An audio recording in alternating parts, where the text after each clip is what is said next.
Muy buenas tardes, tengan todos. Bienvenidos a la tutoría de producción. Keylor, bienvenido. Y es que este otro compañero o compañera tiene un número, así que no sé cómo se llama.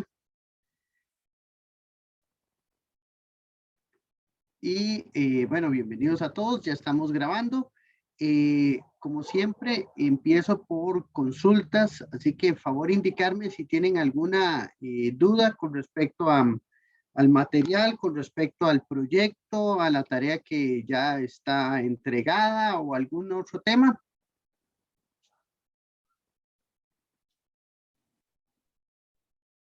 Yo tengo una consulta, pero Por favor, dígame. más que todo es una duda. Con el quiz, a mí no me salió la revisión con el primer intento, sino que me la dieron hasta el final, hasta el día después del cierre. Entonces no supe en qué fallé hasta después. Y lo mismo me pasó con el segundo intento, ¿verdad? Esa es una consulta que tengo. Y la otra consulta que tengo es respecto al el proceso de que decía que las personas, o sea, había una entrada, había un proceso y luego estaba la salida. Ajá. En el quiz había una pregunta, por eso es que tengo la duda, porque el libro de texto decía que ese, digamos, en el cuanto al proceso, estaba de producción, estaban las personas, ¿verdad? O las personas que estaban con la entrada, eh, yo lo llamo, bueno, el proceso, y al final decía que el producto, entonces obviamente el producto viene a ser la salida, que es el producto final, Ajá. pero en el quiz decía que solamente era, o sea, me la pusieron como mala porque supuestamente era solo entrada, entonces no sé si me puedes aclarar por qué es solo una entrada, por favor. Ok, vea, es que recuerde que el quiz es una mezcla de preguntas. Obviamente yo no las tengo acá. Eh, y entonces lo que algunos ya he hecho y funciona bastante bien para mí es que usted se mete en la solución y me copia la imagen de la pregunta y las opciones y yo le puedo explicar cuál es la opción. Pero Está bien. creo que tiene que revisar otra vez en meterse al quiz, generar la imagen y me la manda por el correo de la plataforma y yo le oriento. Muchas Porque gracias. así me queda, o sea, para poder ver cosas de quiz, sí prefiero tener la respuesta completa para poderles retroalimentar. Está bien. Y la otra pregunta que tengo es respecto al proyecto, la parte A, o sea, la empresa que escogimos es global. Entonces nos estamos enfocando con la que está acá en Costa Rica, eso está bien. Sí, sí es Ok, bueno enfocarse en una línea, en un proceso para no ampliar demasiado porque mientras más amplio, más diagrama de proceso tienen que hacer, más opciones tienen, entonces se complica un poco. Entonces mejor reduzcan el alcance en lo que puedan. muchas gracias. Gretel, bienvenida. ¿Alguien más tiene alguna otra duda? Ya atacó el gato. Gracias, profesor.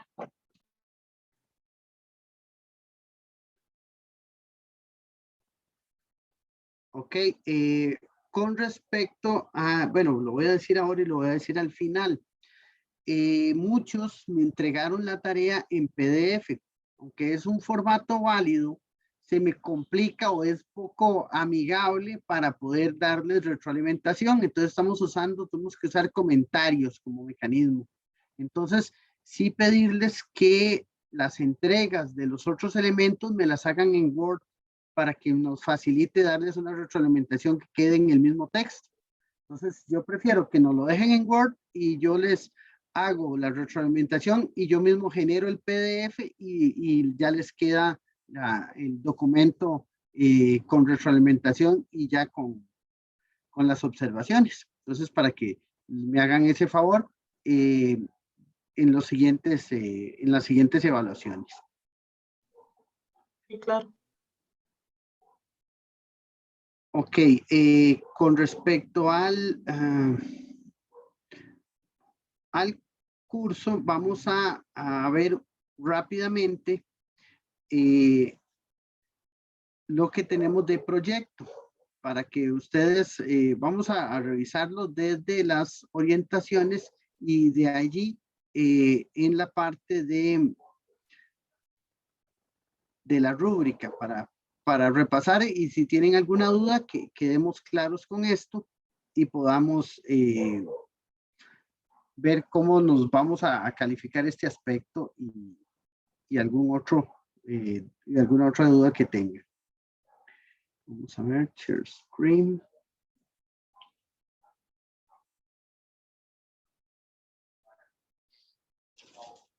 Pueden, vamos a ver. Ahora sí, ¿pueden visualizar las orientaciones? Sí, señor. profe. Ok.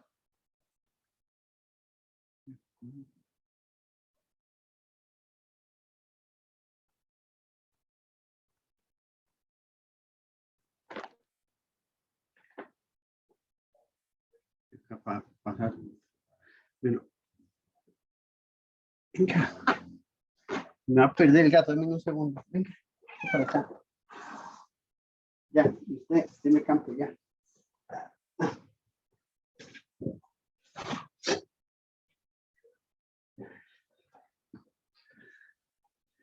Se me estaban peleando los gatos, perdón.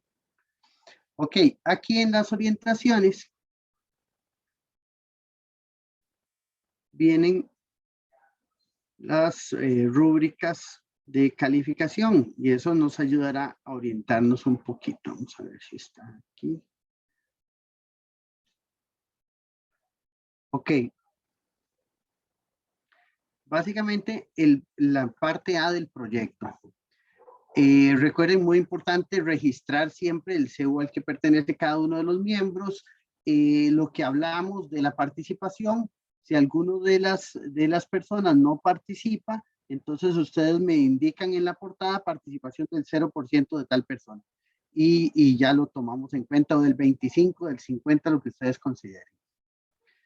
Tiene que tener una introducción, una redacción y ortografía. Ahí viene la descripción de qué pide cada una de las partes. Como les dije, voy a devolverme un segundito.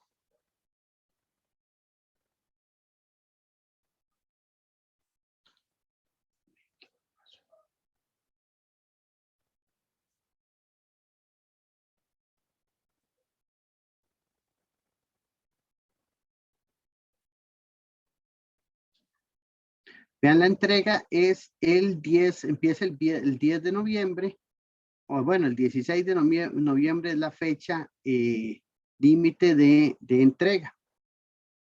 Esto es lo primero que quería comentarles.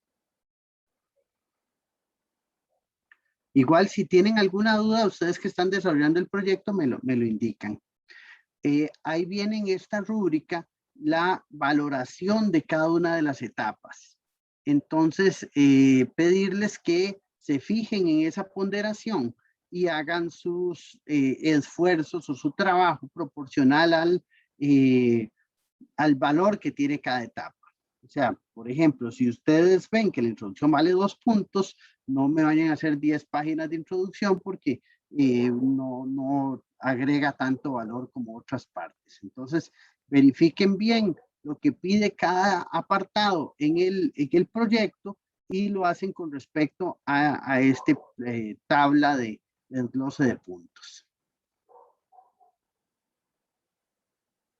Igualmente hay una rúbrica para la parte B, pero no sé si tienen alguna duda con alguno de los temas que están descritos aquí.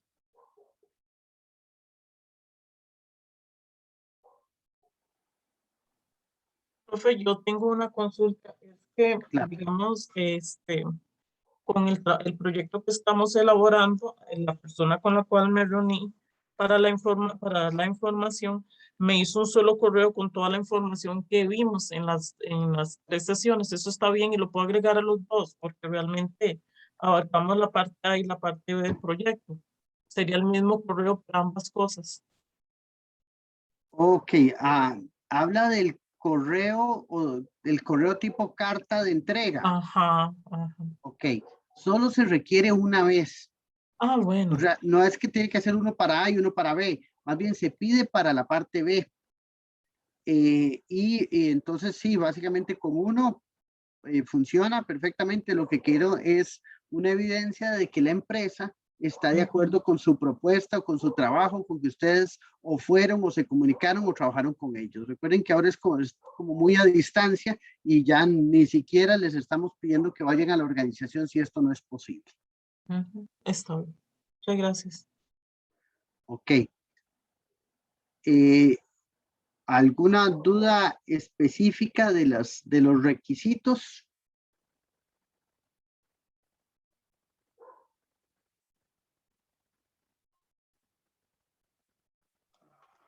Profesor, Sí, ¿cuál es el correo suyo para comunicarse con usted? es el correo de la plataforma.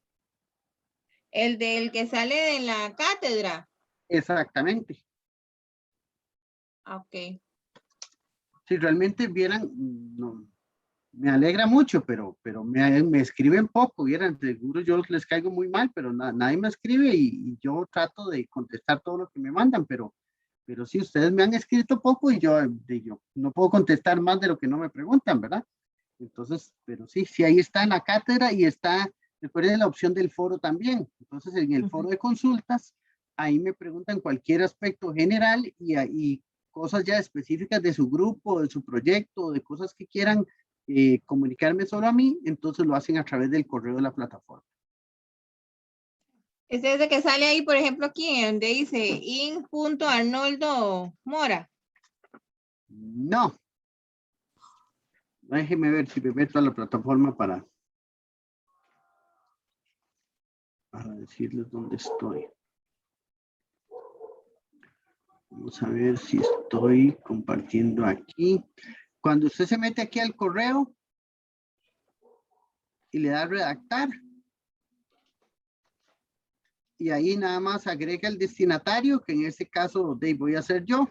Entonces, no sé si yo aparezco aquí. No sé si yo me puedo mandar correos a mí mismo. Bueno, no, yo no aparezco entre los míos. A ver si. Sí, ahí tiene que haber un encargado o un profesor, no sé cómo viene, pero ustedes ahí es donde me escriben. Sí, profe, usted aparece ahí porque nosotros con la tarea le mandamos un correo. Ah, Lo ok. que pasa es que seguramente como usted está, Sí, como yo estoy usted no ingresando, ha- no puedo escribir a mí mismo. correcto, pero nosotros le mandamos una Ok, entonces sí, nada más se meten aquí en redactar y ahí me ubican como destinatario y ya me pueden escribir. Entonces, no hay problema con eso. Ok, está bien. Voy a parar el video para que no gastar tanto peso. Después, vamos a seguir con, ok. Entonces, realmente aquí no es complejo, estamos tratando de llevarlos paso a paso en todo lo que pide el proyecto. Saber que hay una parte donde el apartado C o D se hace uno de los dos. Si es un proceso lineal o un proceso no lineal. Entonces, en estos dos apartados, tienen que trabajar solo uno. ¿Ok? Y van a ver que la suma de los puntos es 8 y ve que hay 10 puntos, porque en ese caso eligen uno de los dos y el otro obviamente no se hace, entonces la sumatoria sigue dando 8.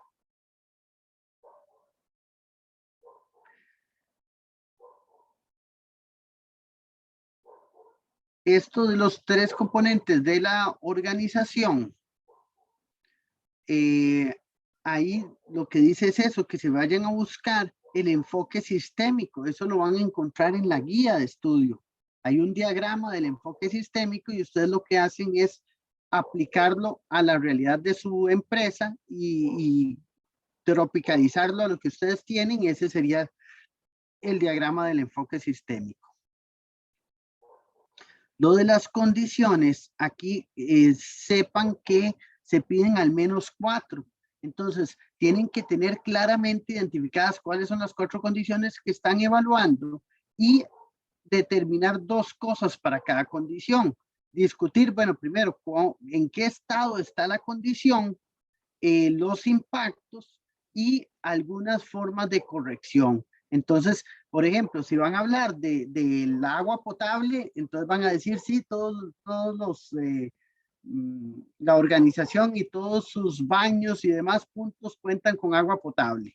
Impactos, entonces al estar esa condición bajo control, no existe ningún impacto ni hay correcciones necesarias que hacer. Entonces, ya ahí estarían cumpliendo los 4 elementos. Ya si hay algo que ustedes tienen que corregir, tienen que determinar primero el impacto y después la forma de corrección. O sea, no son aspectos muy amplios los que tienen que desarrollar, pero sí puntualmente decir qué es lo que se puede hacer en cada caso.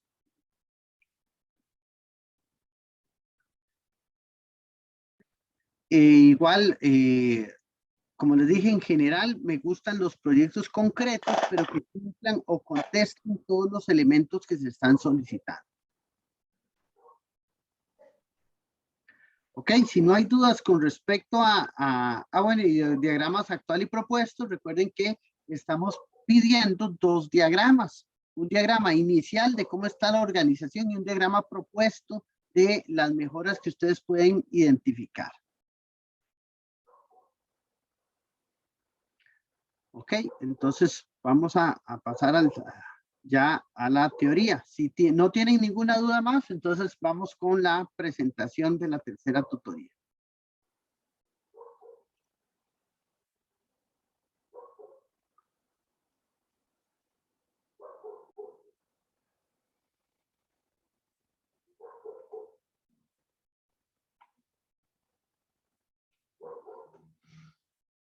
Por favor, se sirve si pueden ver la presentación. Profe, en esa presentación tiene unas fórmulas de horas, o sea, horas trabajadas y todo eso. Eso entra en el próximo quiz. Sí, estamos Gracias. hablando de material del quiz número 2, exactamente. Lo que vemos en tutoría 3 y en tutoría 4 es lo que entra en el segundo examen. Y sí, existe Gracias. una fórmula de la cantidad de horas trabajadas, pero aquí la vamos a ver. Vamos a hablar un poco sobre eso. Recuerden, esta es una presentación elaborada por la coordinadora de la cátedra, que es Montserrat, y es la que vamos a usar de guía.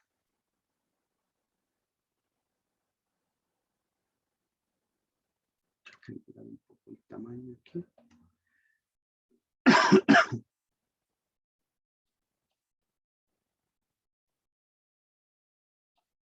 Ok, ya hablamos un poco de diferentes técnicas que existen para poder evaluar tareas repetitivas. En ese caso hablábamos del diagrama bimanual, que como hablamos en la tutoría pasada, es una herramienta que nos permite diagramar en una sola tabla los movimientos de la mano derecha y la mano izquierda a la hora de hacer un trabajo.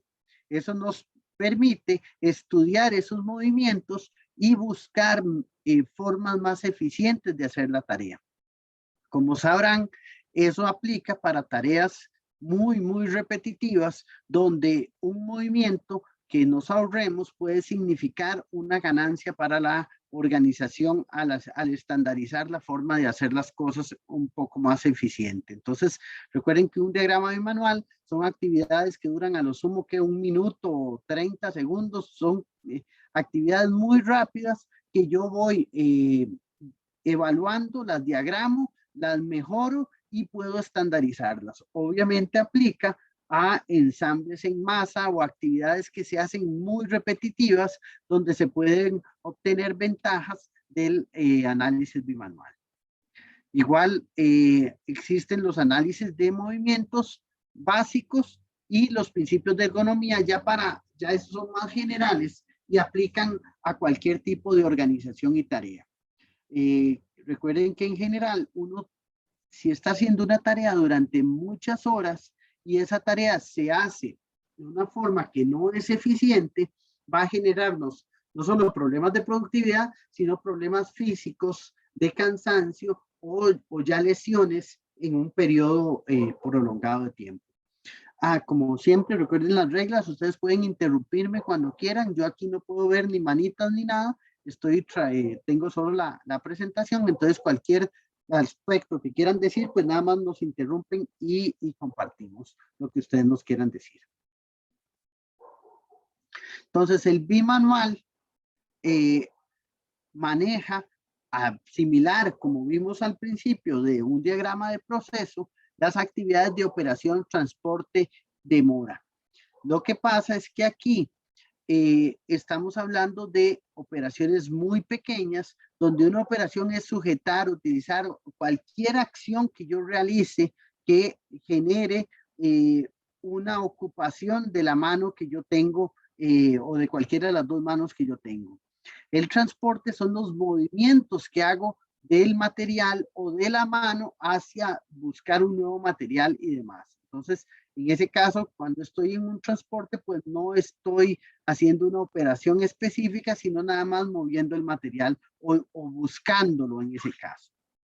La demora es, en ese caso, como hablamos otra vez de micromovimientos o de movimientos más pequeños, indica cuando una mano está inactiva. Entonces, cuando yo estoy sosteniendo o trayendo algo con la mano derecha y no estoy haciendo nada con la izquierda, esa izquierda en ese momento está en demora. Así que cuando hacemos un diagrama bimanual, como ven, yo voy a hacer un espejo de ambas manos y si la operación de la mano derecha tiene 15 partes, la operación de la mano izquierda tendrá que tener 15 partes también, porque tengo que regular todos los segundos o los movimientos que hacen ambas manos y tengo que completar la tabla, así sea que tenga muchas demoras en una mano si la tengo ociosa.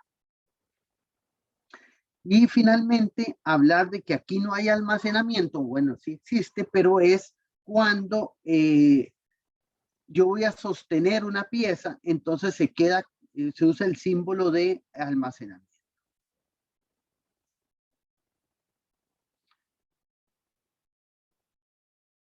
Entonces, básicamente, un diagrama de manual se estudia varias veces el ciclo.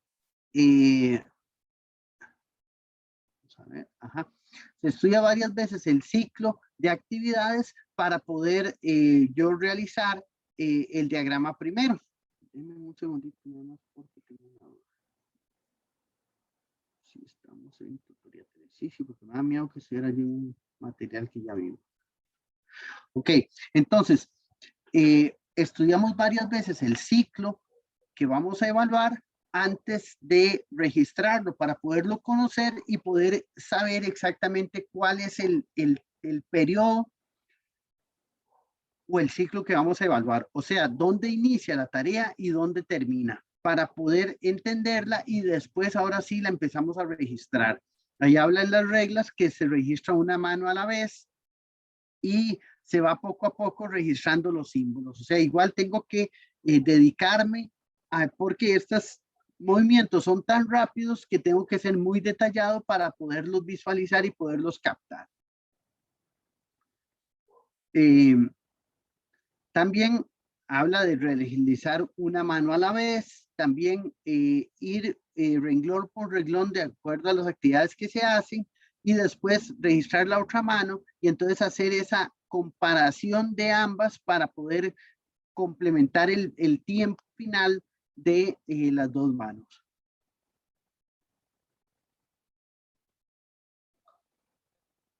Y así es como se visualiza un diagrama bimanual. Como ustedes pueden ver, voy a tener mano izquierda y mano derecha y voy a tener una serie de actividades donde el almacenamiento quiere decir todas aquellas actividades en las que yo sostengo algo. Los transportes son los traslados y las operaciones son las actividades que yo hago. Igual puedo sacar un total de actividades de una mano y de la otra y generar un plan de mejora y reducir o cambiar las actividades y poder hacer una comparación entre un proceso anterior y un proceso propuesto.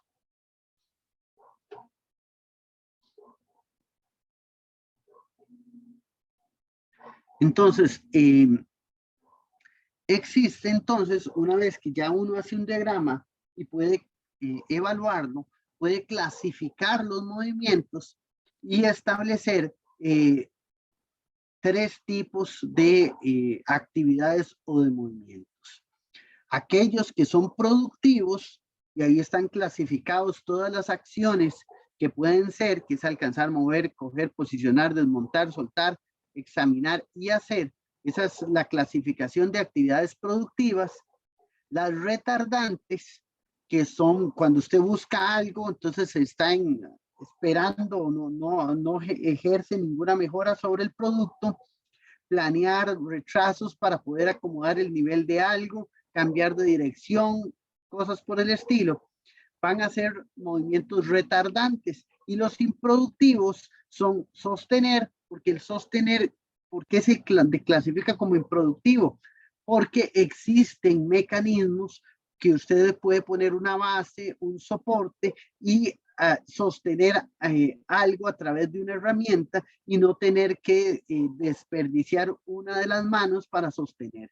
Entonces, están clasificados en estos tres tipos y a veces en algún examen les podrían pedir clasificar actividades, entonces tendríamos que usar esta tabla para saber el tipo de actividad que es y poder determinar en cuál de las tres categorías se incluyen.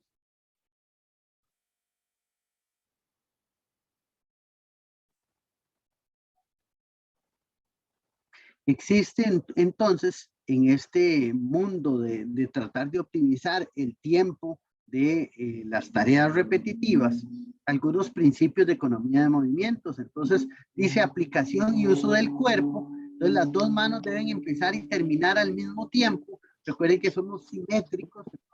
Nos facilita mucho el trabajar con esquemas de que ambas manos hagan movimientos de manera simultánea y en direcciones opuestas. Eso nos facilita el trabajo que hacemos o el registro. Y las manos deben tener movimientos continuos y suaves. Entonces, eso es otra actividad, otra característica, evitar movimientos bruscos porque eso hará que la persona tienda a cansarse y entonces en la repetición de muchas veces de un movimiento, pues va a dejar de hacerlo en la forma correcta después de un tiempo. Y después se debe contar con un lugar fijo para todas las herramientas, materiales y controles y deben localizarse frente al operador. O sea, que el área de trabajo tiene que ser lo mejor diseñada posible para que le sea eficiente a la persona el realizar sus trabajos ahí. O sea, que las herramientas y los materiales de trabajo estén frente a él y no tenga que levantarse para irlos a buscar.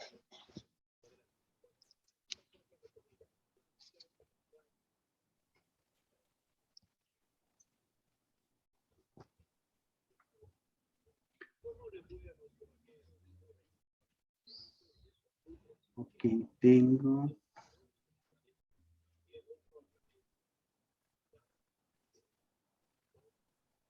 Voy a silenciar a Andrea. Ok. Básicamente aquí los tengo a todos. Bueno, ya tenemos 11 personas en la clase.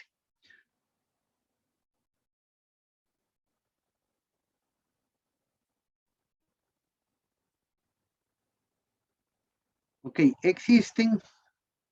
¿Dónde está? Me pasé.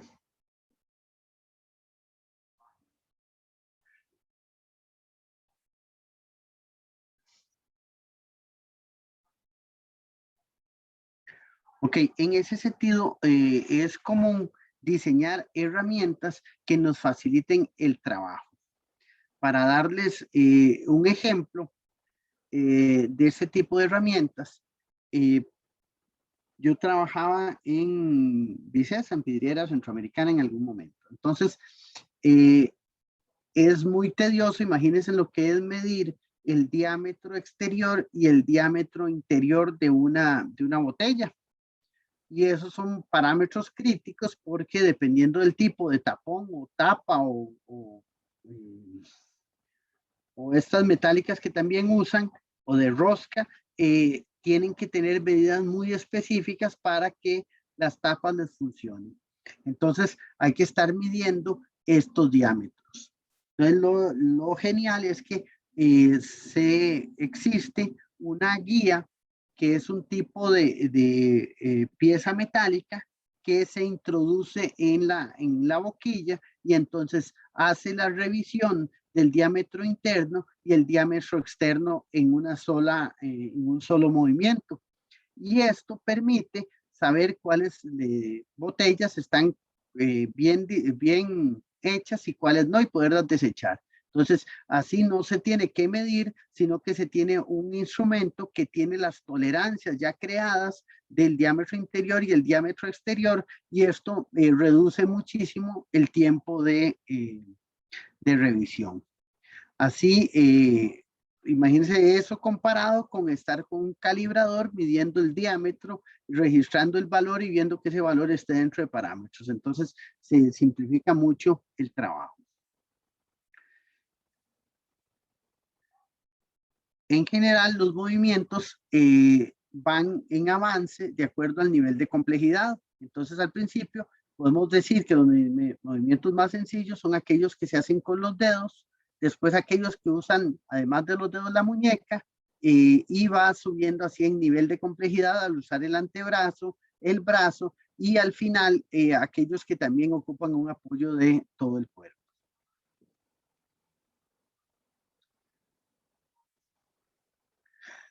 Entonces, una plantilla o dispositivo, es eso que les mencioné, es un elemento, conjunto de elementos mecánicos o eléctricos que integrados inteligentemente ayudan a reducir el contenido de trabajo de una operación. Entonces, ese que les conté de las botellas es uno, y desde el punto de vista funcional se pueden clasificar en aquellos que se usan para soporte, colocación y montaje.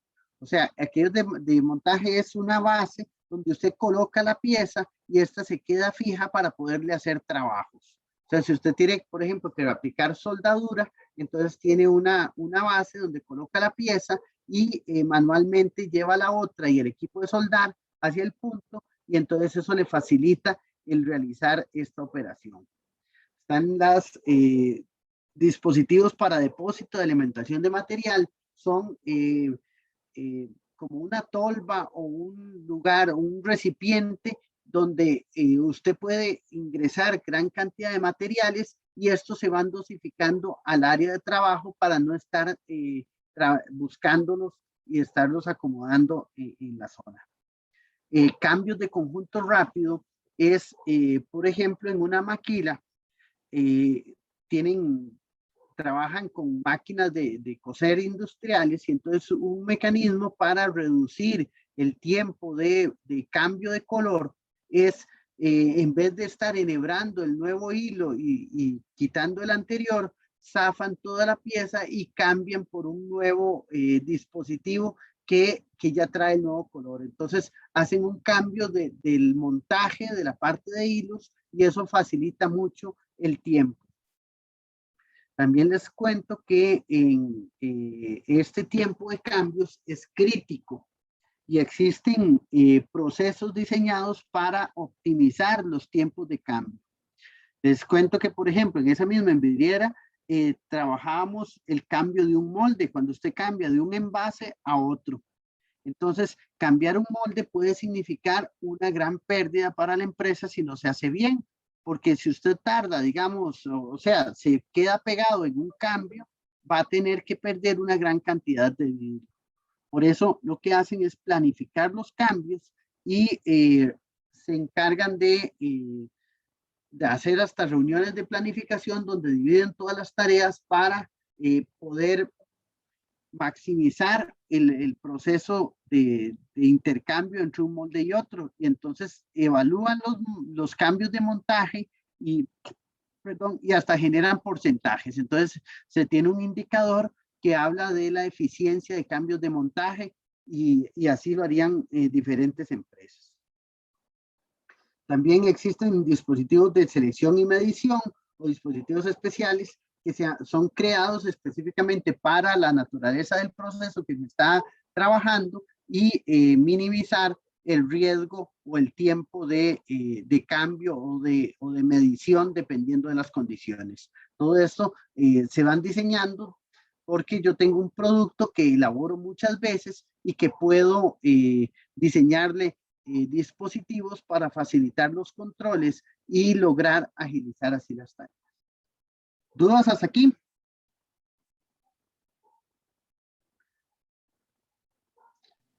No, profe. Ok, vamos a preguntarle a Andrea. Aquí tengo. Hola, Andrea. Vamos a ver si le puedo mutar.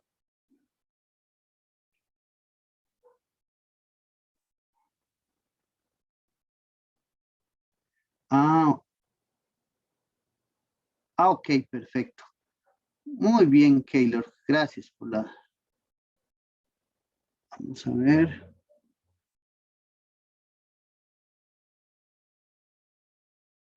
Si no, no me deja.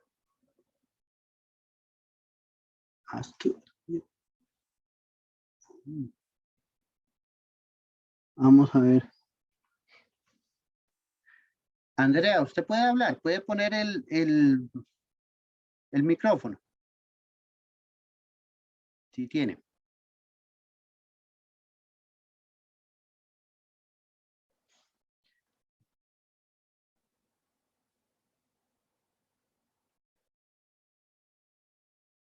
Es que este...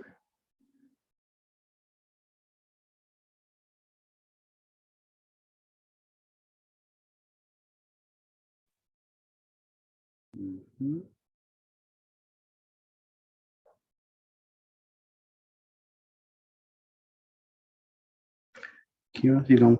Ustedes creo que tienen el control de sus micrófonos. Porque yo no los tengo.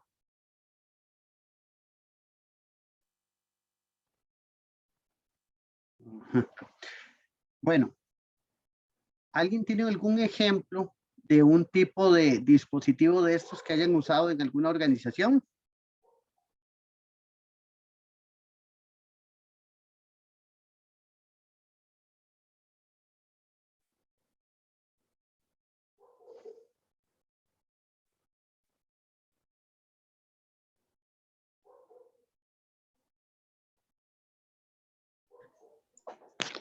Profe, no sé si el ejemplo estará correcto. Digamos, una herramienta como las que usted menciona sería como, yo conozco unas que se utilizan en la fábrica que se llaman medidor de espesores. Eso sería como lo que se está mencionando. Sí, ¿qué es lo que hace? Es que la máquina fabrica, por decirte algo, como una especie de tela, ¿verdad? Y entonces esa tiene que llevar su correspondiente espesor, ¿verdad? No puede pasarse ni llevar menos de cierto rango. Entonces se utiliza este aparatico para ir midiendo cada ciertos tractos del rollo y que cumpla con las especificaciones. Ajá. Ok, pero entonces uno sabe si esto es un aditamento especial, si existe un medio que es manual, que es una medición, no sé si con un calibrador o con qué, para poderlo imitar. Sí, exacto. Bueno, la máquina en sí tiene sus calibraciones, ¿verdad? Pero entonces viene la parte manual, que es la verificación con ese aparatico. Sí, sí, parece que es de estos mismos. Es decir, lo que busca es que no es un aparato que usted compre, usted lo diseñe y lo crea para su proceso. Entonces, esa es la forma de reducir tiempo con respecto a tener que hacer una medición de otro tipo, que ya sería con pie de rey o con algún calibrador digital, que haría mucho más lento el proceso. Ah, ok. Gracias.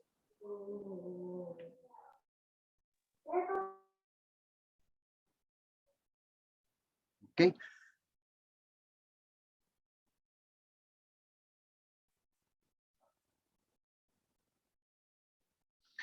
Esta filmina no la vamos a trabajar mucho porque existe todo un curso que es el de evaluación de proyectos, donde ya valoramos económicamente las diferentes opciones. Entonces, ¿qué es lo que busca esto? Bueno, ustedes pueden determinar la creación de una máquina para reducir el tiempo de procesamiento de un producto, pero tienen que valorar cuánto significa esta inversión. Y si esa inversión es rentable, voy a darles un ejemplo. Una empresa que visité alguna vez, habían comprado un robot que lo que hacía era mover todas las tarimas de producto y acomodarlas en el área de almacenamiento. O sea, el costo de este robot era tan alto que le generó una gran pérdida a la empresa porque tenía que, al hacer el análisis costo-beneficio, este robot sustituía un puesto de trabajo nada más. Entonces, imagínense la inversión de ciento y resto de millones comparado con el costo de una persona que ya tenían contratada. Entonces, al final, uno tiene que tener mucho cuidado con las herramientas o máquinas que utiliza para mejorar sus procesos, si estas al final sirven o no de acuerdo al nivel de ventas y a la inversión que esto significa.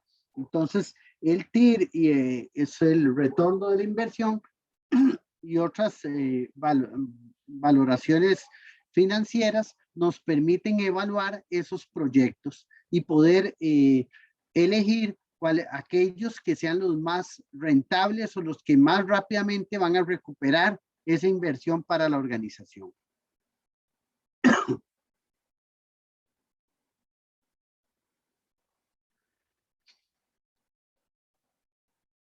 Muy bien. En general, existe un ciclo de cada cambio de métodos de trabajo, donde primero se establece el método, ese método tiene que respetarse o aplicarse y después implica mejoras a ese método. Entonces, en este ciclo aplicamos un concepto de mejora continua que a mí me gusta mucho más el del ciclo Deming, pero bueno, en ese caso, en estas tres figuras podemos ver que los métodos se establecen, se aplican tal y como se definieron y después se evalúan para poderlos mejorar. Y en ese ciclo vamos continuamente.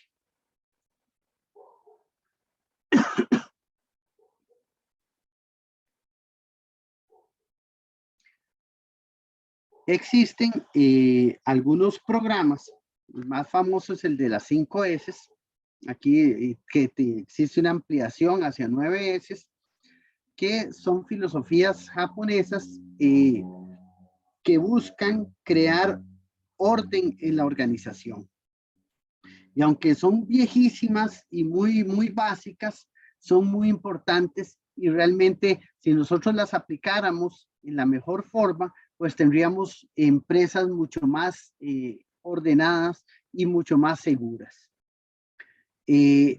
Las primeras 5 son como las más importantes o las que mejor se han establecido y podemos agregar algunas. Entonces, lo primero es, ese programa trabaja con etapas. Entonces, la primera es mantener solo lo necesario. O sea, quitar o botar o deshacerse de todo aquello que no es útil. Y eso lo vemos en nuestras casas o en nuestra vida en general, que muchas veces guardamos cosas que consideramos que tienen valor y pasan 3 o 5 años sin que las ocupemos una sola vez. Entonces el espacio que ocupan y el estorbo que implican estar pasando a la par de ellas no valen el valor que esa no sé, ese recipiente o ese artículo que he guardado tanto tiempo justifique esa estancia ahí. Entonces, muy importante es tener solo lo necesario y deshacerse de aquellas cosas que no tienen sentido o que no voy a usar en un futuro cercano. Después, el otro concepto es mantener el orden. El orden implica dedicarle un lugar a cada cosa. Imagínense que no todas nuestras herramientas estén siempre en el mismo sitio y que fácilmente las podemos alcanzar. Esto del orden ayuda sobre todo, imagínense una caja de herramientas que tiene todos sus lugares para cada uno de los tipos de herramientas comparados con una caja donde estén todas las herramientas tiradas. Entonces existe un tiempo que se desperdicia mientras yo busco la herramienta que quiero. Cuando si las tengo en una caja ordenadas, pues nada más la abro y la ubico exactamente en el sitio que corresponde. Igual el concepto de limpieza, de mantener una planta limpia, una organización limpia. Y después, punto 4, habla de la salud física y mental. Después el comportamiento confiable, preservar buenos hábitos y llevar hasta el final las tareas. Esos son los puntos que establece las 9 S que ustedes las van a encontrar más detalladamente en el libro.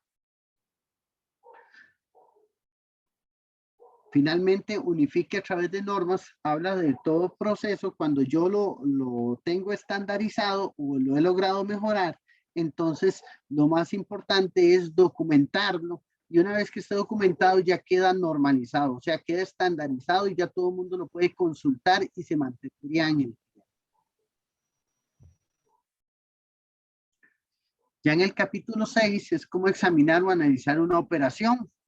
Entonces, habla de los objetivos del análisis del trabajo. O sea, yo tengo que, para poder mejorar una operación, tengo que establecerme primero qué quiero mejorar, qué es lo que obtengo al hacer ese análisis de proceso. Puedo trabajar en perfeccionar el método, en crear instrucciones para trabajar o diseñar herramientas como esas que hemos mencionado para poder lograr hacer más eficiente la tarea o finalmente documentar el método de trabajo para estandarizar. Siempre es bueno, y esas preguntas son muy válidas todo el tiempo para poder evaluar algo que yo tenga. Entonces, el preguntarse estas cosas me ayuda a valorar una tarea que estoy yo haciendo para poder determinar si esa tarea es útil o no, si es válida, o sea, si agrega valor o no. Y entonces eso es lo que llamamos análisis de valía. En general, nosotros tenemos que buscar que las tareas, la gran mayoría de ellos, agreguen valor al producto o al servicio que estamos dando. Van a haber algunas tareas que no son necesariamente que agregan valor, pero que son necesarias en la organización o necesarias en el proceso. Y habrán unas que del todo no agregan valor y que podríamos prescindir de ellas y eliminarlas. Básicamente, este tipo de análisis lo estamos pidiendo en el proyecto y yo no quisiera que ustedes me coloquen ahí todas las preguntas para poder evaluar cada una de las actividades, sino que básicamente ustedes las pueden hacer y pueden hacer el ejercicio de valoración de cada actividad, pero solo registran aquellas que implicaron que no agregan valor y esas son las que justifican. O sea, si yo tengo un proceso de 20 etapas o 20 actividades y detecto que al hacer el análisis de valor me encuentro que 3 son las que no agregan valor, las únicas que tengo que justificar por qué detecté que no agregan valor son esas 3. Las otras ya voy a entender que van a agregar valor, así que todas las preguntas que yo le haga, la respuesta va a ser correcta y van a ser necesarias. Entonces, solo documentemos aquellas que no agregan valor para poder hacer el análisis.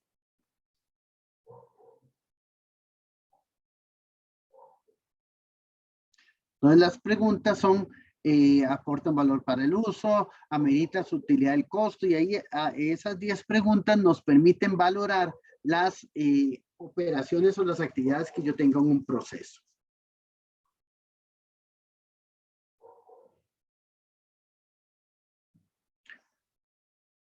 Ok, recuerden que hemos hablado de varios tipos de diagramas.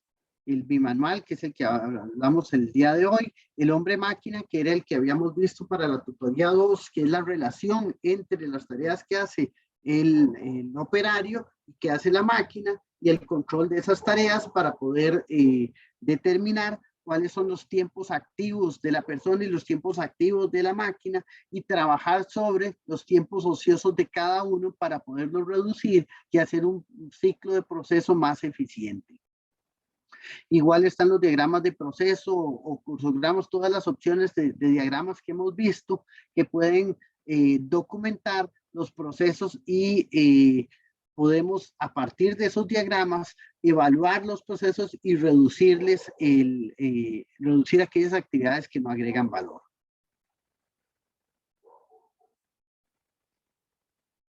¿Alguien me puede comentar si han hecho ya la parte de diagramación del proceso del proyecto y qué han encontrado con respecto a actividades que no agregan o actividades que pueden eliminar?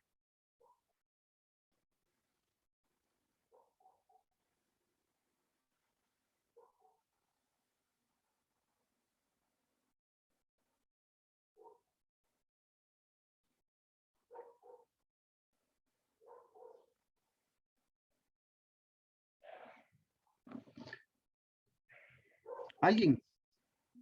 Profe, Dígame.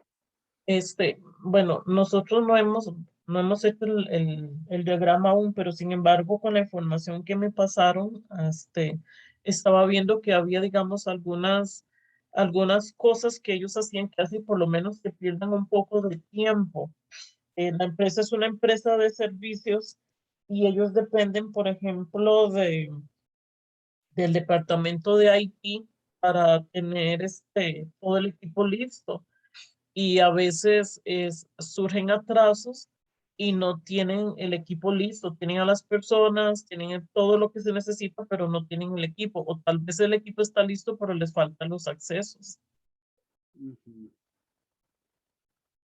Ok, sí, ahí va, usted va a documentar ahí demoras en el proceso, y lo que va a determinar cuando uno registra una demora en un diagrama de proceso, va a poner una característica que es el tiempo promedio o el tiempo estimado de demora. Al hacer mejoras en el proceso y en la planificación, usted puede tratar de reducir esos tiempos de demora, y al hacer la comparación entre el diagrama anterior y el propuesto, va a poder ver las ventajas de poder tomar acciones directas sobre esas demoras para facilitar el proceso de hacerlo más eficiente. Muy buen ejemplo. Muchas gracias. A usted.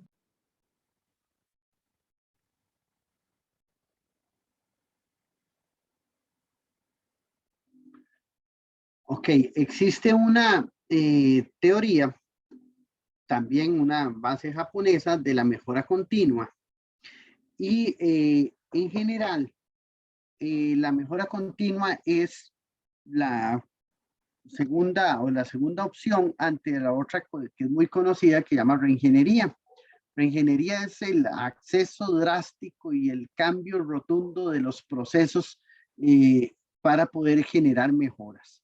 Yo soy de la idea más de la mejora continua.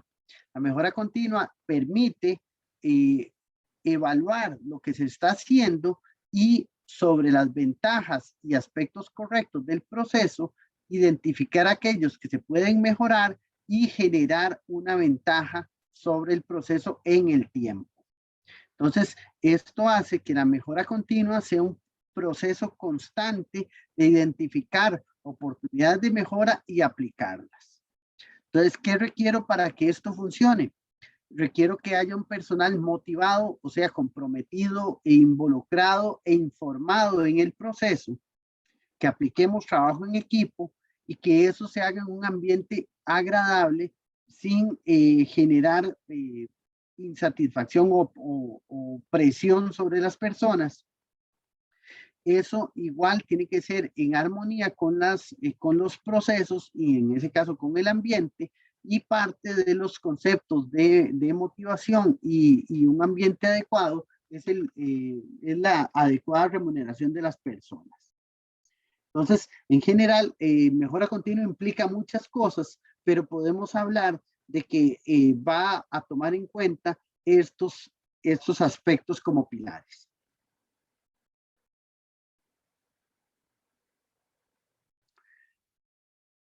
En general, toda organización, si quiere permanecer o desarrollarse bien, va a requerir una alta dosis de planificación.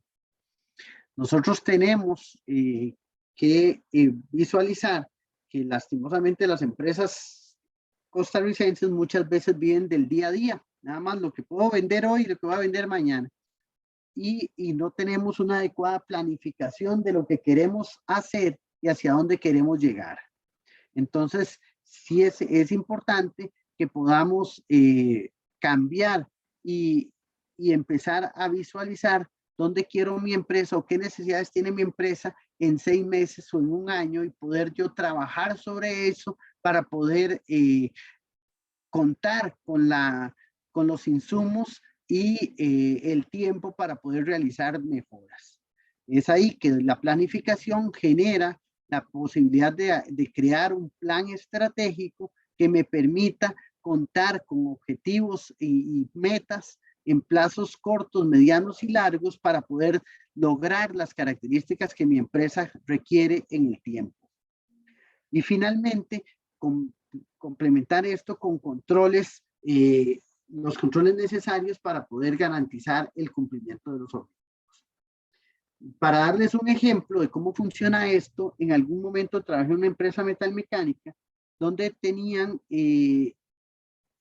trabajadores muy buenos, pero que llevaban bastantes años en la empresa y que no tenían una educación formal alta. O sea, básicamente eran personas que no habían terminado ni el colegio y en el campo se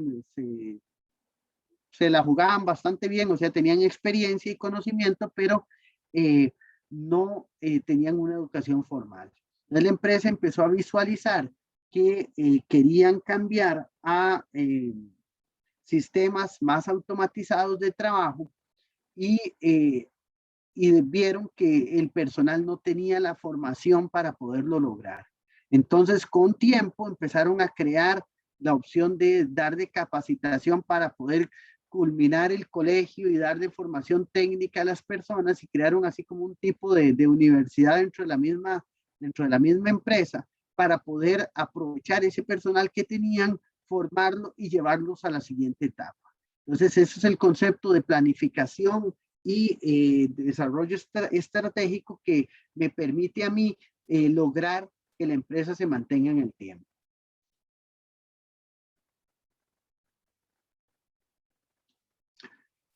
Ahora vamos a hablar de la parte divertida, que es la parte de los números. Básicamente, vamos a hablar de indicadores en general.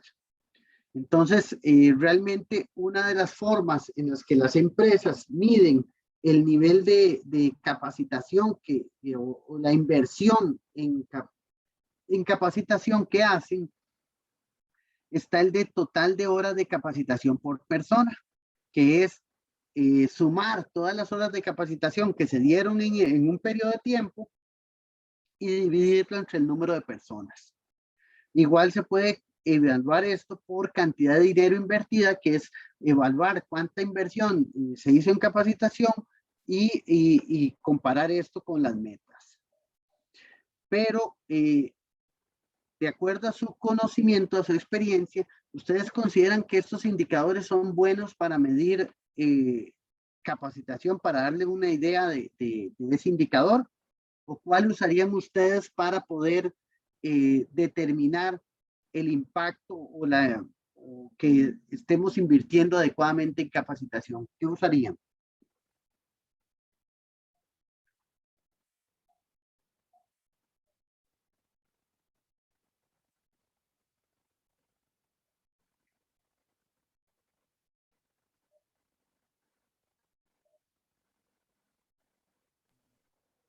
Yo creo que generalmente, profe, utilizan la cantidad invertida por número de personas y luego lo dividen entre las personas para saber cuánto es la ganancia, cuál es la pérdida, o más, perdón, o para calcular y el dinero que invirtieron en esas personas lo van a recuperar en el corto o largo plazo. Ajá. Ok, voy a darles un ejemplo de qué haría yo. El problema de este país es que, bueno, de muchos supongo que es igual, que la gente entiende capacitación por ir a un cursito donde me den comida y me sienta yo muy cómodo, unos 3 días ojalá, para poder alejarme un rato de la empresa y poder comer bien. Eso es el concepto de capacitación de mucha gente. Entonces, el problema de estas medidas es que no determinan el impacto de la capacitación, sino nada más la cuantifican. O sea, yo tengo, para mí, mi traducción siempre ha sido esa no es cantidad de horas de capacitación, sino cantidad de horas nalga de la gente sentada en capacitaciones, porque no estoy viendo si esas capacitaciones son eficaces o no. Entonces, bueno, por eso no me quieren mucho a veces en las empresas, porque a mí me gusta medir las cosas por el impacto que tienen. Entonces, si voy a buscar una capacitación, yo tengo que saber qué es lo que estoy requiriendo en ese momento. Por ejemplo, y eso lo hacíamos con indicadores en alguna organización. Usted tiene problemas de quejas de los clientes porque consideran que la gente atiende mal a las personas. Ok, entonces yo podría aceptar que la organización invierta en un curso de servicio al cliente, pero no mido a las personas por la cantidad de personas que fueron, por la plata que gastamos, sino que agarraría y mediría la cantidad de quejas que tengo por atención antes de dar el curso y la cantidad de quejas que tengo por atención después de dar el curso. O sea, mi indicador de capacitación debería verse reflejado en el impacto, no necesariamente en la cantidad de horas. Igual así para cualquier capacitación. Entonces, al final, ¿qué es lo que pasa? Que uno terminaría invirtiendo en capacitaciones que le agreguen valor a la organización y no solo que le cuesten plata. Entonces, eso se los dejo de idea por si algún día les toca establecer presupuestos para capacitación y van a ver que siempre la plata es poca y mucha gente quiere capacitación. Entonces, un mecanismo de poder distribuir adecuadamente esto es invierta en capacitación que tenga impacto. Y entonces, en ese sentido, va a poder justificar bien la plata de capacitación y puede conseguir más para futuros proyectos.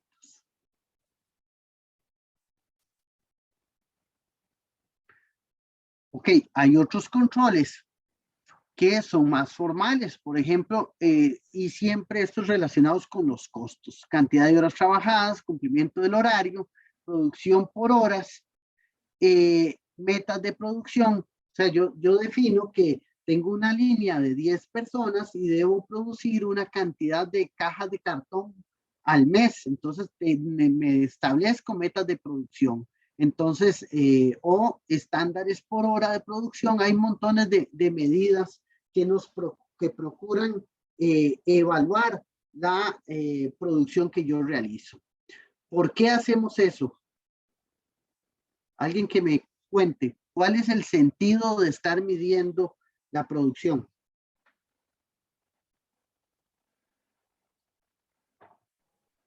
Considero yo que el sentido de estar visualizando eso es y ver las oportunidades de mejora, ¿no? O sea, de hecho, se dice que lo que no se mide no se mejora, entonces considero que por ahí va poder monitorear y poder monitorear todas las variables, de hecho.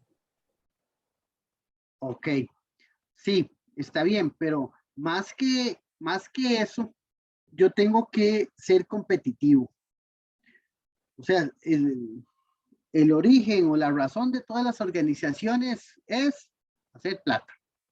Entonces, y esa plata no es solo para que los dueños generen mucho dinero, ¿no? En primera instancia, es para mantener los costos. O sea, si tengo 10 personas trabajando, yo debería al menos como empresa generar la suficiente para pagarle continuamente a esas 10 personas y que esas 10 familias pues tengan un ingreso. Entonces, si yo no mido, ¿cómo me doy cuenta que estoy cumpliendo con los costos mínimos para poder mantener a estas familias? Entonces, por eso es la importancia de los controles para poder garantizar el ritmo de trabajo que yo requiero para poder justificar los costos que tengo. Imagínense que trabajáramos, para dar un ejemplo, pelando cocos. Entonces yo tengo un camión de cocos y me sientan a mí y a otras 2 personas con un cuchillo a la par del camión para que pele cocos. Yo puedo empezar a pelar y pasan 2 horas y ya me cansé y me aburro y ay, ya quiero ir más lento y al final no tengo métricas de nada. Entonces llegará el dueño o el señor que me contrató y va a ver, mira, usted peló 50 cocos en todo el día. Y yo voy a decir, sí, eso es lo que puedo hacer. Entonces, no tengo una meta, no me dijeron cuánto podía hacer, nadie me evaluó a ver si yo tenía la capacidad de hacerlo, y al final el señor me va a decir, pero yo esperaba 300 cocos por día, entonces voy a quedar probablemente despedido y muchas veces yo sí tenga la capacidad de hacerlo, pero como nadie me estableció a mí las metas, ni me dijo los métodos adecuados de trabajo, entonces yo no estoy logrando el costo mínimo que se requiere para que me mantengan mi sueldo. Entonces, por eso es que los controles son muy importantes, porque me permiten determinar si la organización está cumpliendo con los parámetros básicos para operar. Ya si hablamos de empresas transnacionales y demás, pues ellas no solo van a eso, sino a tratar de optimizar los procesos para que estos indicadores que miden continuamente vayan mejorando y se establecen metas sobre los indicadores para poder reducir los costos y hacer más rentables las organizaciones. Entonces, los indicadores son súper importantes y no podemos tener una organización sin indicadores, porque los indicadores guían a las personas hacia lo que se espera de ellos y entonces ahí la persona puede administrar su tiempo y saber cómo se tiene que organizar para lograr las metas que le están pidiendo. Y no hay nada peor que a uno lo estén persiguiendo sin saber uno cuánto es lo que tiene que producir. Entonces, sí les pido que si algún día llegan a puestos de jefatura o de supervisión, establezcan metas y le expliquen a las personas lo que esperan de ellas para que todo el mundo pueda trabajar pues más tranquilo y poder adecuarse a sus capacidades.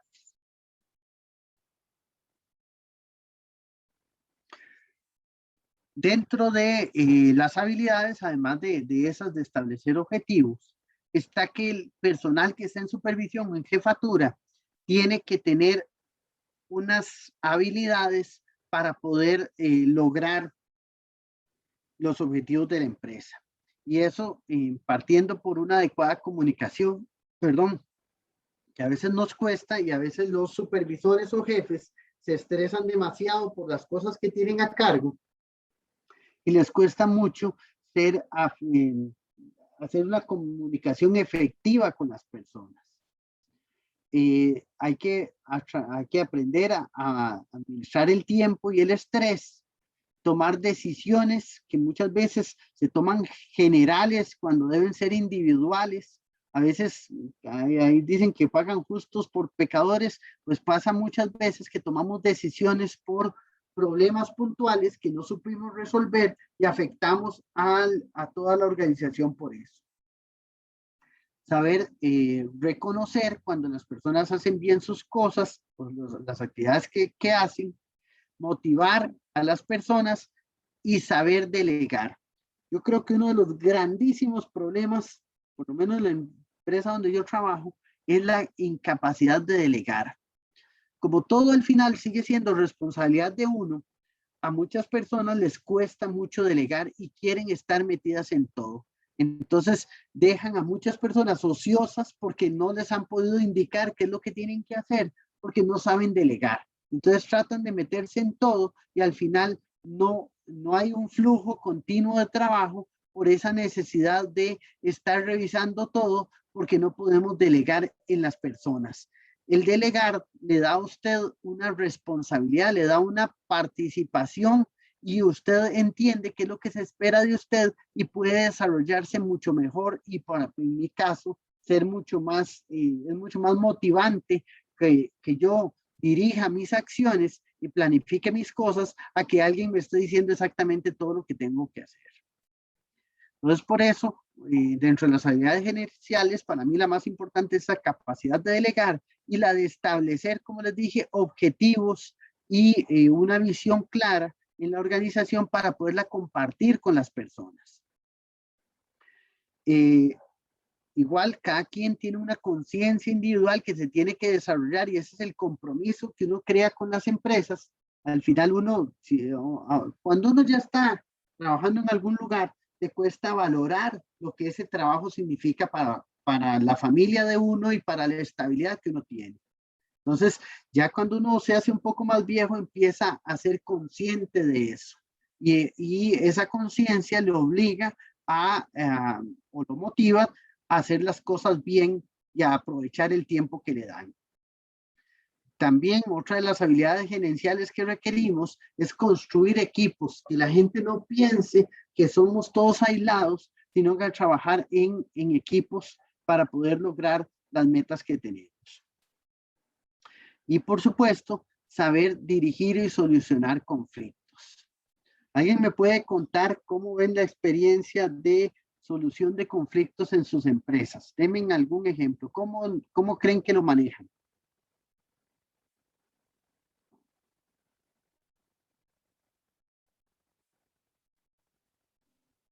Profe, miras que en la empresa donde yo trabajo se hace. Primero, se trata con el jefe inmediato. Si el jefe inmediato no te soluciona, vas con el jefe de tu jefe inmediato. Y si el jefe del jefe inmediato no hace nada o no te da una solución, entonces hay un canal digital en donde ponemos la queja, por ejemplo, o el problema que queremos que nos solucione y que no hemos obtenido una respuesta. Entonces, esa queja a través de ese canal lo ve todos los gerentes y a veces lo ve hasta el dueño de la compañía, ¿verdad? Entonces, todos, y los gerentes de recursos humanos, y todos los gerentes de área, entonces ellos se reúnen para buscar una solución y a través de ese medio también te dan una respuesta. Que es un jalón de orejas para los anteriores, para tu jefe inmediato, para el jefe del otro jefe y así sucesivamente por no haber hecho nada. Ok, es un buen mecanismo, se llama escalar. Me parece a mí bien. Y también yo trabajo lamentablemente en una empresa pública donde es complicado el concepto de escalar. Voy a explicarles qué es. Cuando yo tengo una necesidad o algo estoy esperando para dar un ejemplo, de otro departamento. Entonces, lo primero que hago, obviamente, es solicitarlo formalmente. Requiero tal y tal cosa para tal fecha. Si pasa un día o dos y no tengo una respuesta, el concepto de escalar dice que usted tiene que mandarle otro recordatorio a esa persona o a esa área con copia al jefe de esa área. Pasado un día o dos, ya usted no solo manda a la persona, al jefe, sino al jefe del departamento. Y así vas escalando hasta que llegues al gerente general si es necesario. Entonces, eso lo que hace es que si está establecido con una dinámica correcta, entonces hará que una persona de mayor rango le recuerde o le exija a esa persona que tome una acción. El problema en la empresa pública es que todo hay que copiárselo al jefe. Entonces, al final no hay una dinámica en ese sentido, sino que el jefe recibe todo. Y muchas veces, obviamente, con todo el mundo escribiéndole copias al jefe de todo, él no puede visualizar nada y al final no actúa cuando se requiere actuar, sino que va leyendo los correos como una semana o dos después. Entonces, lamentablemente no tenemos este concepto de escalar y muchas personas solo reaccionan si un jefe les escribe. Entonces, esas son cambios culturales que tenemos que hacer. Primero, yo estoy llamado a que si alguien me escribe o me pide algo, tengo que contestarle. Puedo decirle que eso no me corresponde o que tengo un plan de trabajo y que se lo voy a hacer hasta dentro de un mes, pero esa persona al menos merece una respuesta. Entonces, muchas veces tenemos bloqueados o ineficientes nuestros procesos de comunicación y por eso no avanzamos. En general hay montones de esquemas de solucionar problemas y eso lo podríamos desarrollar en algún momento porque también es otro gran problema. Este que estoy hablando es comunicación, pero solución de problemas es otro infierno que tenemos porque la gente no documenta cómo solucionan los problemas, sino que son ocurrencias de solución sin hacer un análisis adecuado. Entonces, hay esquemas de acción correctiva o de análisis de causas que nos permitirían tomar mejores decisiones cuando tenemos problemas. Pero bueno, eso no es el motivo de este curso. Yéndonos hacia los números, vamos a hablar de algunos conceptos. Capacidad laboral es la capacidad de acción de una organización basada en la cantidad de trabajadores que tiene. O sea, la capacidad está dada por el número de horas disponibles, horas que se llamaba horas hombre, pero ahora podemos decir horas persona, porque ya no hacemos una aplicación más inclusiva, que se saca por la multiplicación de las horas laborales por día por la cantidad de días por la cantidad de personas que yo tenga. Entonces yo puedo decir que tengo tantas horas persona, digamos tengo 10 personas que trabajan 8 horas y esos 8 horas son 10 personas por 8, entonces son 80 horas persona por día las que yo tengo. Y si trabajo 30 días, entonces voy a tener 2.400 horas persona por mes. Entonces, eso es básicamente las pautas que se dan para determinar capacidad. Pero obviamente dentro de esas horas, no todas las horas son efectivas. Existen diferentes motivos por los cuales las personas no pueden realizar sus trabajos. Y aquí está este diagrama que nos permite dividir los días calendario en todas las diversas opciones que hay. Entonces hay días laborales y días no laborales. En el caso común es días laborales es de lunes a viernes y días no laborales sábado y domingo, para dar un ejemplo. Hay empresas que corren los días, entonces los días laborales pues, igual son 5 y tienen 2 días entre semana como no laborales, pero eso va a variar de acuerdo al tipo de organización, pero se clasifican entre laborales y no laborales la clasificación de los días calendarios. Dentro de los no laborales están los feriados regulares que ya existen, ¿verdad? Que son feriados de ley, sábados y domingos, y los no laborales por ausencias especiales, que son básicamente vacaciones, ausencias autorizadas y ausencias no autorizadas y no pagadas, que es cuando decimos aquí, la gente se echa el día, o sea, no llegó a trabajar en todo el día. Entonces, esos son los días que yo no trabajo, o las horas que no se puedan contar como laborales.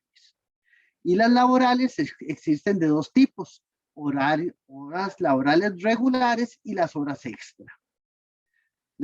Y dentro de las laborales están las horas productivas, las no productivas y las no trabajadas.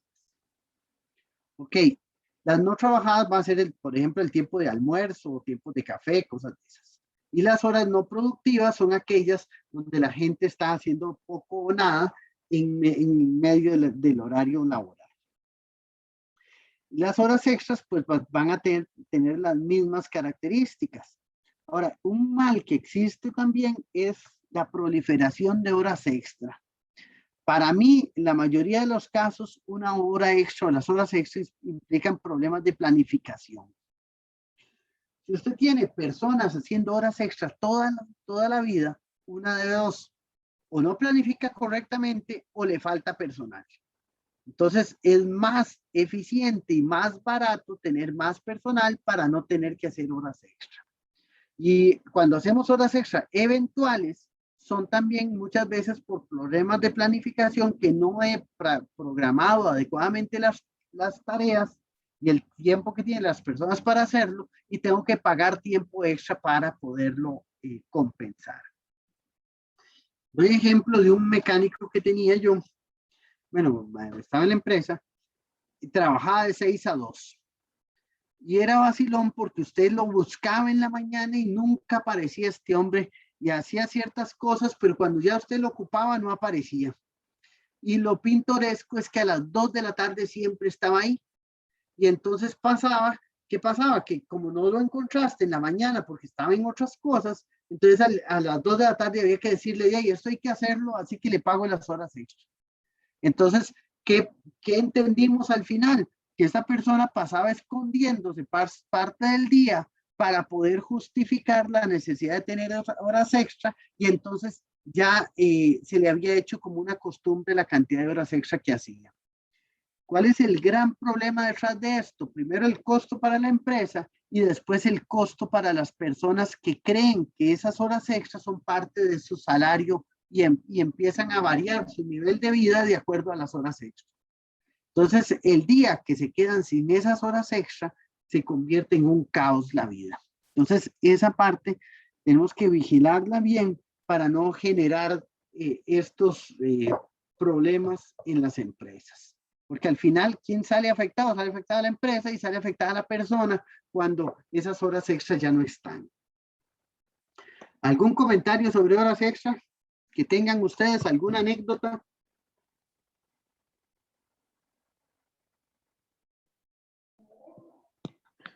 No, el mismo caso que usted menciona, profe, es uno ve personas que tienen sus tareas y demás, pero que a propósito las van dejando y las van dejando para que al final tenga que requerirse más tiempo extraordinario, y que eso es lo que busca al final, ¿verdad? Bueno, por lo menos en el caso que usted mencionaba y uno que yo también particularmente conozco.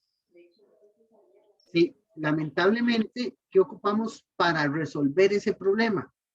Tener tiempos estándar. O sea, si yo conozco o empiezo a conocer las tareas que tienen que hacer las personas, voy a poder tener expectativas de cuánto es el tiempo que tardan para hacer. Entonces, personas que al principio pueden verse beneficiadas por horas extras, al final pueden quedarse hasta sin trabajo porque detectamos que no son productivas. Pero tenemos que tener las métricas para poder justificar eso. Y lamentablemente muchas veces no tenemos el tiempo o no lo sacamos para poder sacar esas métricas. Y también pasa en las empresas que les da como pena enfrentar a las personas.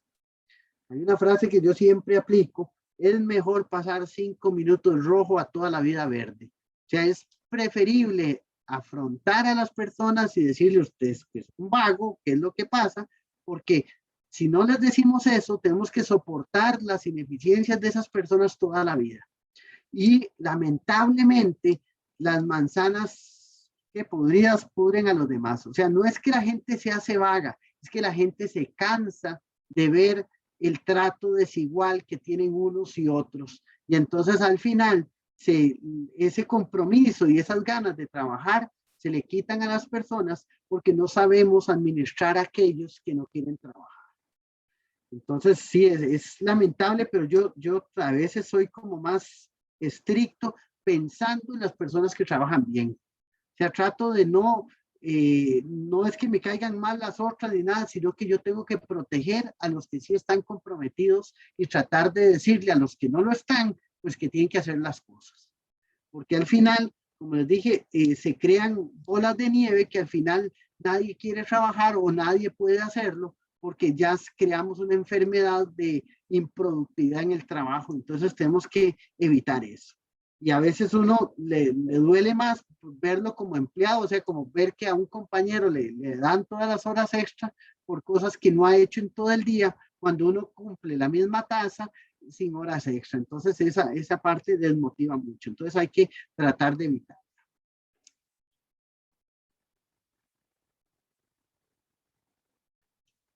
¿Ok? Entre conceptos, día laboral es día del año, excluyendo los días no laborales que ya dijimos. Día no laboral es el día del año que no se contempla en la jornada laboral, que son los sábados, domingos, feriados, todo eso que ya indicamos. Días laborales regulares son los definidos por la empresa de acuerdo a sus necesidades, o sea, lo que tenemos como días para trabajar y un horario para trabajar que debe ser de 8 horas diarias, y las horas extra que son aquellas trabajadas adicionales antes o después de las jornadas. Aquí no viene la formulita. Ay, déjeme ver dónde encuentro. Yo creo que está aquí. Vamos a ver.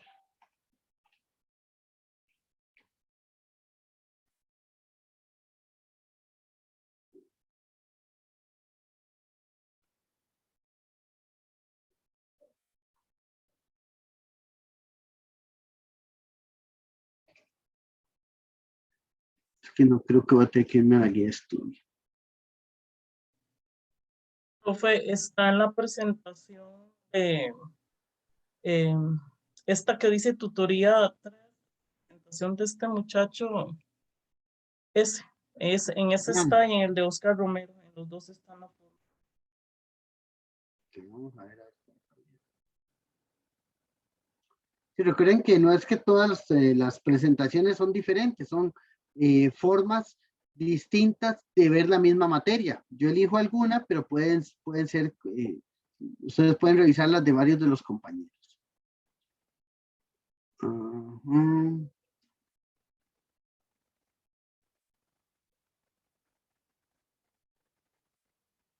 Vamos a ver dónde está esto. ¿Y no? ¿Quién está? Vamos a ver. Entonces es en el otro, profe, pero sí tiene, sí viene la fórmula en una de estas presentaciones, que las vi todas y honestamente pareció que era en la otra. No se preocupe. En una de esas está. Allá. Vamos a ver. Ahí estás, chicas.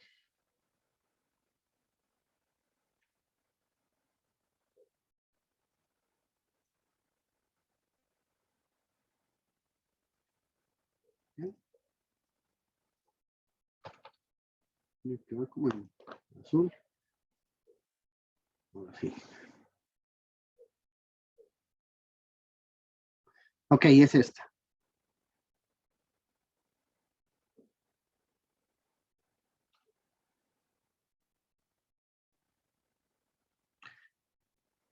Ok. Hay varias definiciones. Lo que buscamos son las horas hombre disponibles, pero recuerden que son horas persona, ahora no tenemos que tenernos un lenguaje inclusivo. Y entonces, es una multiplicación de una serie de factores. Lo que tenemos que tener cuidado con esto son las unidades y manejar que todas las unidades sean consistentes con lo que la fórmula indica. Entonces, básicamente tenemos el número de operarios directos, o sea, cuántas personas que trabajan directamente para la organización tenemos, por el número de horas por día. Horas hombre por día sería la cantidad de horas que trabaja cada persona,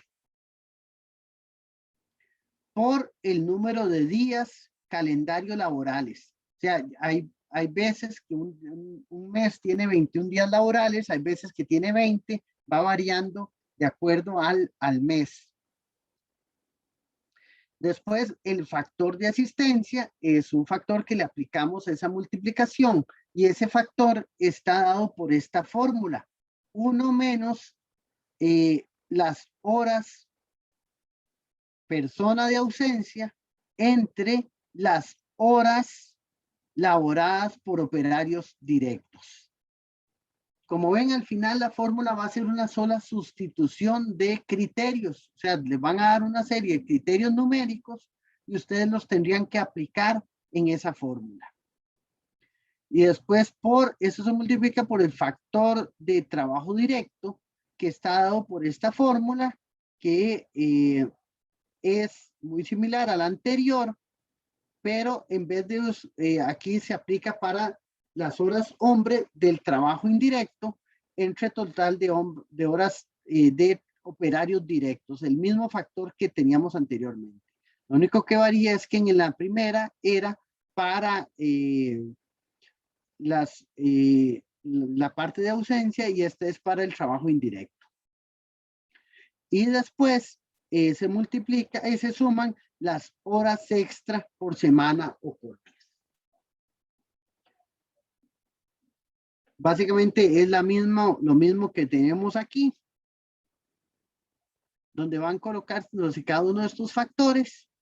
Y aquí en esta tabla es un ejemplo para poder calcular los días disponibles. Dice, para darle un ejemplo, dice, según la política de la empresa, solo trabajan de lunes a viernes y se cumplen con los feriados que se indiquen esos días. Entonces, para este ejemplo, el primer cuatrimestre de 2003, la distribución de días calendario es esta. Entonces, enero va a tener 22 días, febrero 20, y así van con los diferentes días. En este caso tiene 19 de abril porque llega Semana Santa y tenemos que rebajar esos 3 feriados. Bueno, perdón, y ahí está el 11 de abril también. Entonces usted determina cuáles son los días hábiles de cada mes y determina después, entonces, por mes, esa cantidad y puede sacar incluso el dato anual cuando hace la suma de todos los datos de cada uno de los meses. Aquí lo puede ver, si tiene 4 días, tantos días martes, bueno, es como por día, pero usted lo puede sacar aquí en totales por mes. Ese tiene 18, 21, 19 y medio y demás. Y eso lo multiplica por la cantidad de horas laborales para obtener el total de horas disponibles.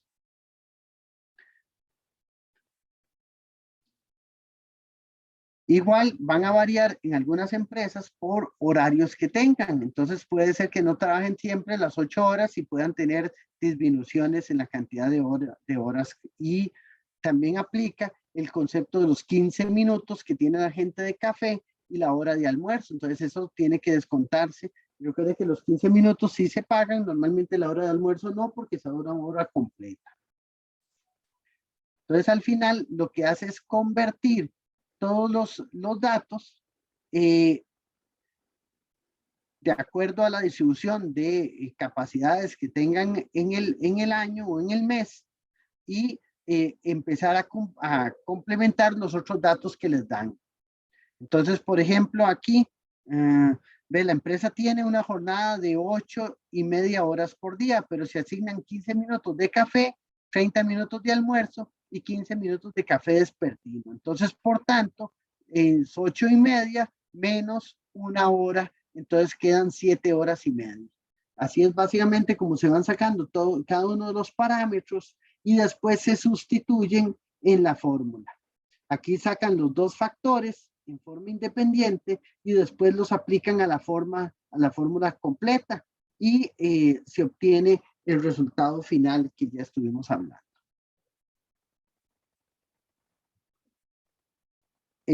Obviamente, como ahora los exámenes son de marcar, no van a ponerles un ejercicio tan amplio como este, porque este valora ya todos los datos de un año, pero les pueden pedir cálculos específicos de los días laborales de un mes o dados los datos, la fórmula completa o de alguno de los factores también.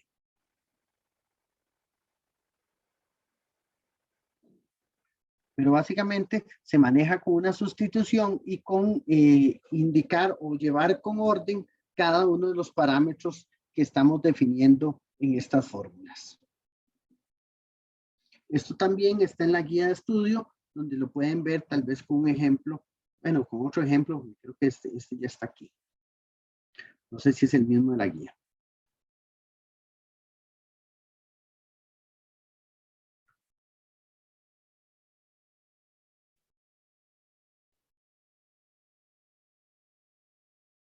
Ok, recordarles entonces que tenemos otros materiales. Como les dije, hay varias versiones de las presentaciones. Está este diagrama bimanual, que es como una explicación también del tema de los diagramas, pero específico para el bimanual, que es como un documento extra que ustedes pueden revisar, las presentaciones de los compañeros. Y básicamente eso serían en cuanto a materiales. Bueno, lo indiqué al principio, pero ahora lo vuelvo a decir. Yo les agradecería mucho que si en sus grupos los próximos entregables que hagan, los hagan como archivos de Word, ya que en PDF la retroalimentación tengo que hacerla como comentario y no se ve muy bien. Entonces, mejor que ustedes hagan sus entregables en Word y yo les agregue los comentarios y la retroalimentación y después les subo el PDF con las correcciones para que ustedes los puedan visualizar. Básicamente, eso es lo que tengo por el día de hoy. ¿Dudas, comentarios, algo que quieran compartirnos?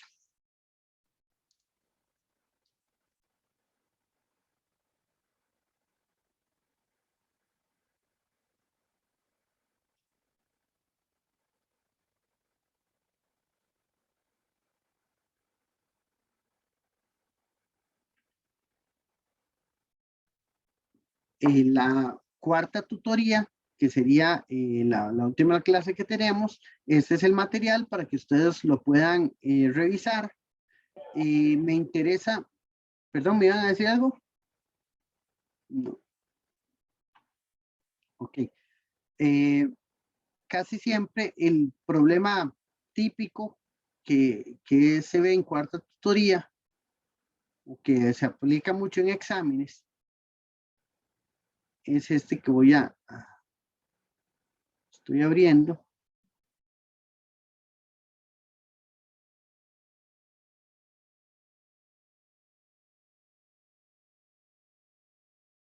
Que no quiere abrir. Ok, que son los ejercicios de distribución de planta.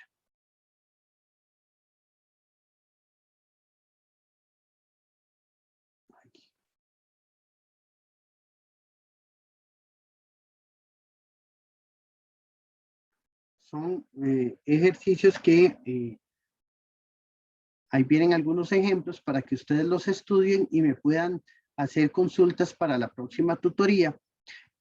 Trabajan 2 tablas, básicamente, y de esas tablas generan una serie de matrices triangulares y sobre esas se hacen cálculos para poder determinar las distancias más cercanas entre diferentes departamentos, para poder generar una distribución de planta de acuerdo a esos indicadores. Entonces, eso es como lo más complejo que tiene la cuarta tutoría, para que lo lean y se preparen para esa explicación. Entonces, esto sí sería importante que lo lean de previo, porque sí es un poquillo más detallado en cuanto a complejidad. Entonces, básicamente eso. Decirles que igual si tienen alguna duda con el proyecto, con alguna de los entregables que tenemos, me lo hagan saber y yo les puedo atender sus dudas a través del foro o a través del correo si lo requieren.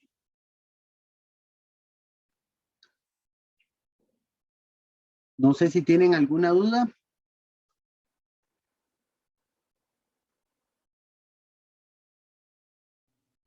No, profe. Ok, si esto es todo, entonces agradecerles mucho la participación y pedirles entonces que estamos como a medio camino ya, entonces para que se motiven y vamos a salir bien de este curso.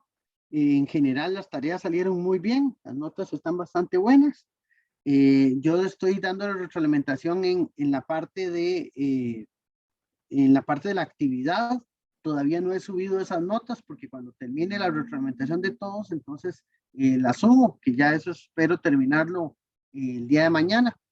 Entonces ya después subiría esas notas, pero por ahora pueden ver las retroalimentaciones en la plataforma. Entonces, agradecerles y decirles que tengan una excelente noche, que la pasen muy bien y nos vemos en la cuarta tutoría o en el foro de acuerdo a lo que ocupen.